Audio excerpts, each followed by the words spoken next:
بسم اللہ الرحمن الرحیم۔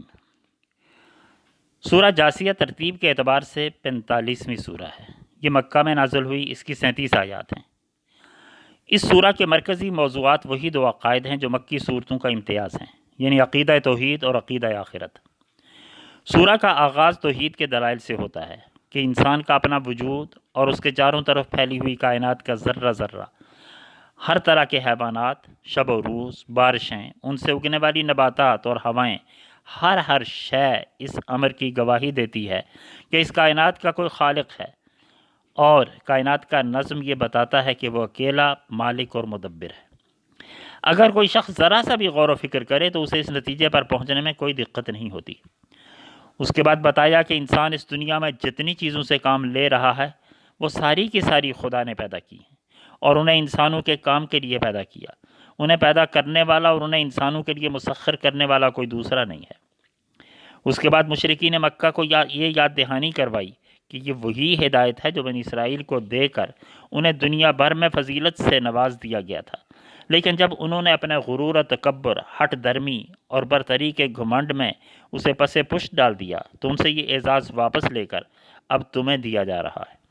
اس اعزاز کا تعلق کسی قوم، ملک، نسل یا علاقے سے نہیں، بلکہ جو اسے قبول کرے گا اسے یہ اعزاز نصیب ہوگا۔ اس کے ساتھ ہی اہل ایمان کو مشرکین کے رویوں پر صبر کرنے کی تلقین کی۔ اس سورہ کا دوسرا موضوع عقیدہ آخرت ہے۔ اس سلسلے میں کفار کے اس نظریے کو بیان کیا کہ وہ کہتے ہیں کہ بس یہی زندگی ہے جسے موت ایک روز ہمیشہ کے لیے ختم کر دیتی ہے۔ اگر دوبارہ زندہ ہونے کی کوئی حقیقت ہے تو ہمارے آباء و اجداد زندہ ہو کر کیوں نہیں آ جاتے؟ اس کا جواب دیتے ہوئے کہا کہ تمہارے اس بیانیہ کی پشت پر کوئی دلیل نہیں، بلکہ تمہارا وہم و گمان ہے۔ یہ بات درست ہے کہ تمہارے مشاہدے میں یہ نہیں آیا کہ کوئی مرنے والا تمہارے سامنے زندہ ہو کر واپس آ گیا ہو، لیکن کیا کسی شے کا مشاہدہ یا تجربہ نہ ہونا اس بات کا کافی ثبوت ہے کہ آئندہ بھی ایسا نہیں ہو سکتا؟ نیز یہ بات عقل و انصاف کے خلاف ہے کہ ظالم و مظلوم اور نیک و بد سب یکساں کر دیے دیں، بلکہ اگر کچھ لوگ دنیا میں ظلم و بربریت برپا کیے رکھتے ہیں اور پھر ظالم و مظلوم دونوں مر جاتے ہیں تو کیا عقل، انصاف اور اخلاق کا تقاضا یہ نہیں ہے کہ کوئی ایسا جہان برپا ہو جہاں ظالم کو اس کے ظلم کا بدلہ ملے اور مظلوم کی داد رسی ہو؟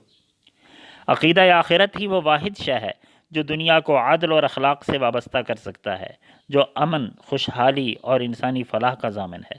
اس کے بعد بتایا کہ جس طرح تم آپ سے آپ زندہ نہیں ہوگے، اسی طرح آپ سے آپ مر نہیں جاتے، بلکہ یہ سارا نظم ہمارے ہاتھ میں ہے، اور جب ہم تمہیں دوبارہ جمع کریں گے تو تمہارا پورا نامہ اعمال تمہارے ہاتھ میں ہوگا۔